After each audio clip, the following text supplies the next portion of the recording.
कस्टमरला त्याला हँडल करता येते आणि कधीही कोणी ते अदरवाईज घेतलेलं नाही. राहुलला जेव्हा सांगितलं इथे येऊन बसायचं आहे तो इथे येऊन बसला. राहुलला सांगितलं तुला आतमध्ये जाऊन बसायचं आहे तिथे आतमध्ये जाऊन बसलेला आहे. बरोबर.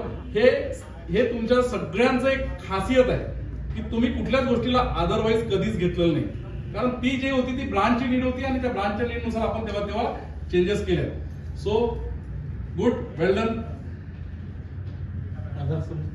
ब्रांचचा आधारस्तंभ आहे की नाही, आता यांना पण कळून चुकलेला आहे. तो मागच्या तुम्ही आल्यापासून थोडासा ना तो घाबरल्यासारखा आहे. ओके, हादरल्यासारखा. तो आता कम्फर्ट व्हायला पाहिजे. म्हणजे मी जितकी तारीफ करून त्यांना सांगितलं तुमच्याबद्दल त्याच्याबद्दल तो तिथेच कुठेतरी हडबडी होता त्याची.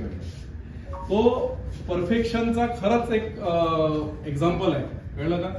माझ्या मते अनेक एम्प्लॉई ज्या आपल्या ब्रांचमध्ये आहेत तेवढाच किंवा त्यापेक्षा थोडा कधीतरी जास्त है ना तो इम्पॉर्टन्स आपल्या ब्रांचचा आहे. तेवढं त्याला नॉलेज आहे, त्या सगळ्या गोष्टीचं नॉलेज आहे. प्रत्येक जण आल्यानंतर त्याला अप्रिशिएट करून जातो. बरोबर. आणि एक काम करणं एक वेगळी पद्धत असते आणि मनापासून काम करणं एक वेगळी पद्धत असते. त्याला कुठल्याही गोष्टी सांगाव्या लागत नाही ब्रांचमध्ये काय करायचे आहे. बरोबर.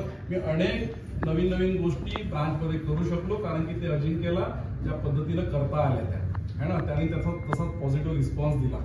फक्त तुम्ही विचार केल्याने होत नाही. मी फक्त विचार करायचो, एक्झिक्यूट कसं करायचं तो डिसिजन घेऊन घ्यायचा. बरोबर. अगदी सुरुवातीला पहिल्या दिवशी मी त्याला सांगितलं की हे इथं जे काटे लागलेले आहेत त्या भिंतीवर मला इथे काटे नको, मला इथे ना असं काहीतरी करायचं आहे की लोकांनी इथे येऊन फोटो काढायला पाहिजे, सेल्फी पॉईंट व्हायला पाहिजे. तुम्ही विचार नाही करणार. हा 3:30-4 वाजताचं डिस्कशन झालं. संध्याकाळी 6 वाजता तो सेल्फी पॉईंट झालेला होता. गुड.